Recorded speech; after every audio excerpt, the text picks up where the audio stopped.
everybody, and welcome. Yes. All right, so today, let me get this thing.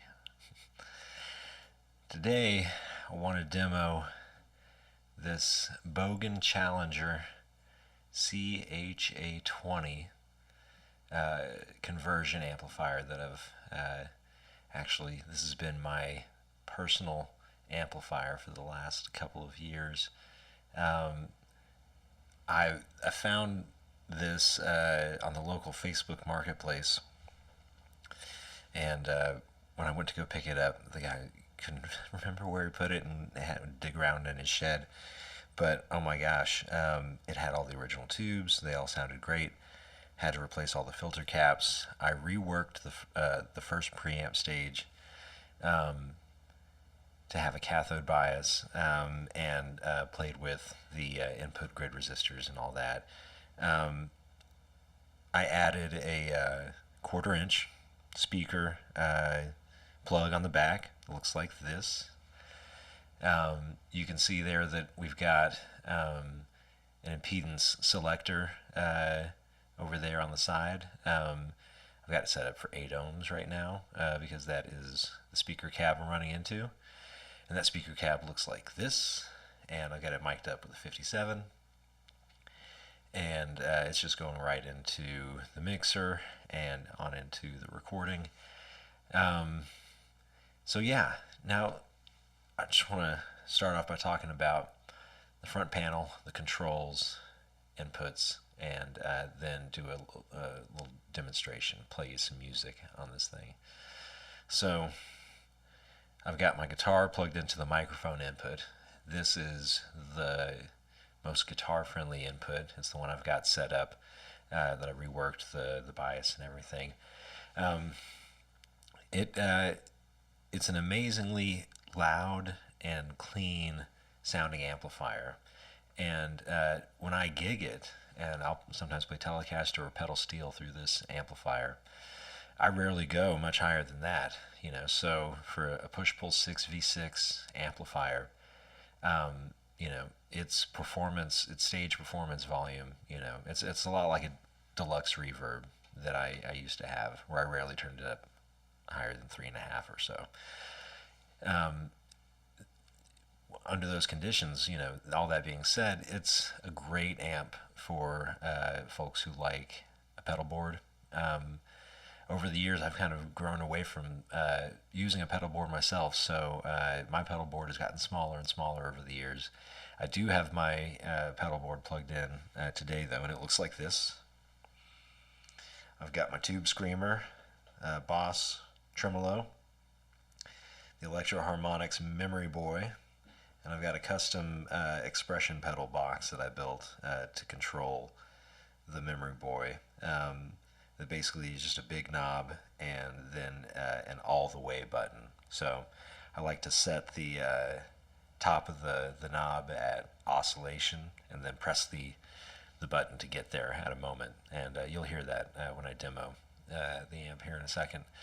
But first, yes, let's just talk about so we've got a volume control for the microphone input channel. And that comes after the first gain stage. It's a mixing network with this phono input, which is a 1/4-inch plug on the back. And those two signals get mixed together. So if you have a line level signal, it plays really well into the phono input. Synthesizers, your Nord, keyboard, whatever. And then we have global bass and treble controls. I like to leave them somewhere around the middle. You can cut a lot of bass, and it can get pretty bottom heavy as well. I found that it can't get too bright. The middle is pretty flat, but you turn it up, and the highs that it brings are not harsh. They're very pleasant highs. And then, of course, we got our on-off switch over here. Indicator light underneath the logo there is super cool. And then, of course, I've got the badge over here with the appropriate fuse rating and serial number and everything else. So I like this amp a lot for clean stuff.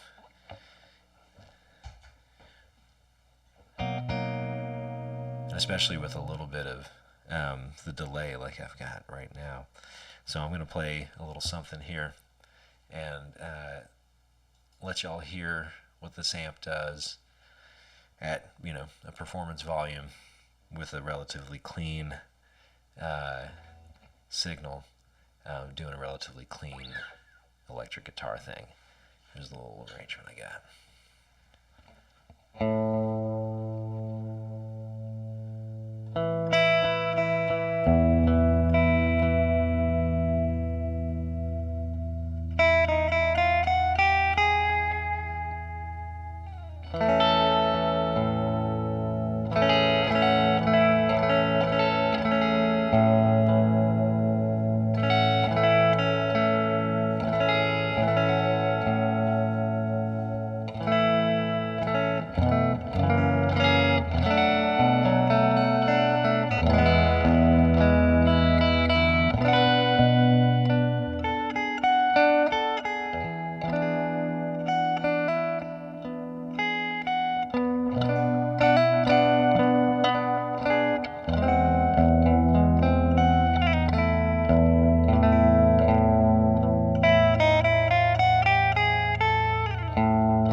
So I had a little fun there with the delay at the end, but yeah, that's the sound. That's the sound just running my pedal board in, and I've only got the delay on right now. If I were to turn on the tremolo, let's turn down the feedback of the delay a little bit.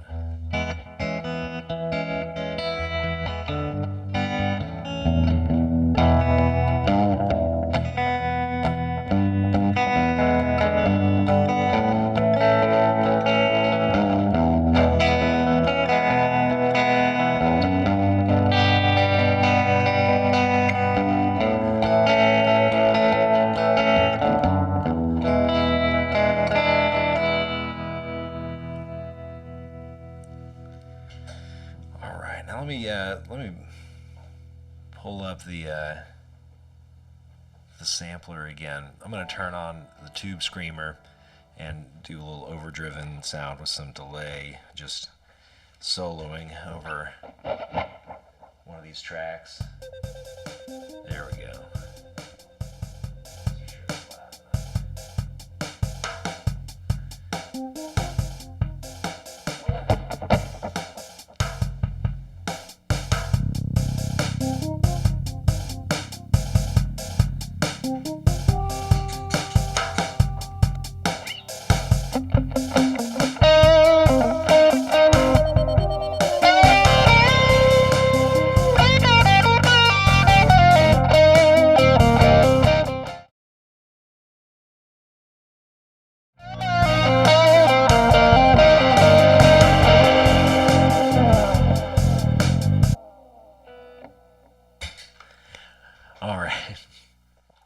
get the idea. Anyway, now, just for kicks, I may have to adjust the gain on the microphone on the other side of this, but just to hear how the tube amp itself breaks up. I'm going to start turning up the volume. So here we are, we're about 6.5 on the dial. We got all the pedals bypassed, and I'm just going to let you hear a little bit of that.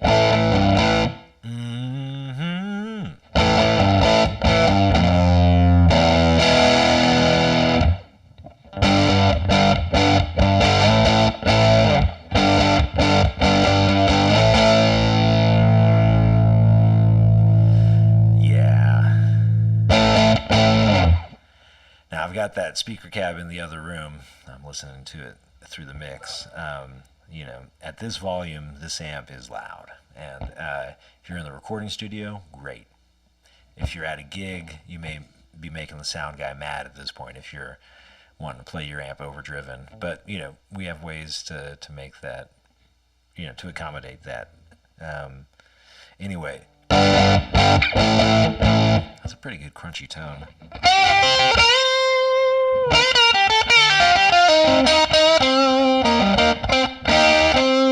Honestly, I prefer it over the tube screamer.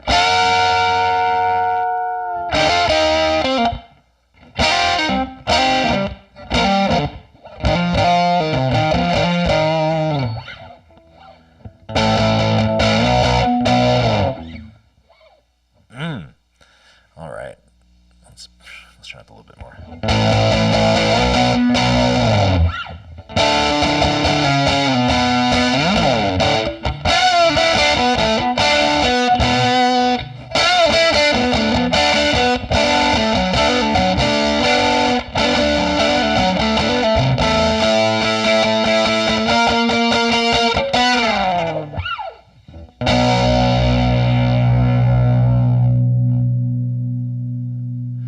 And we return to clean volume.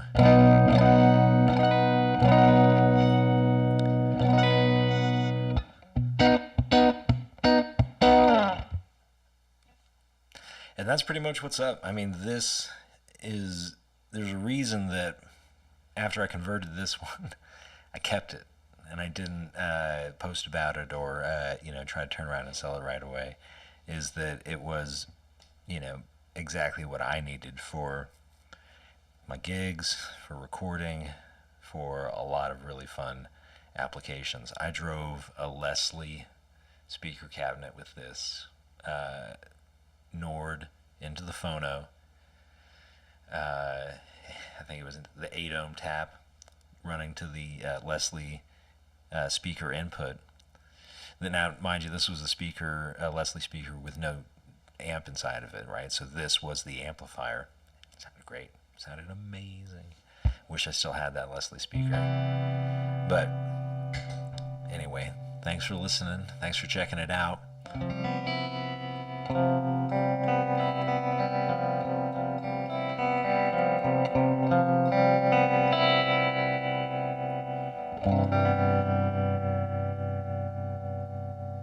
We will see you next time.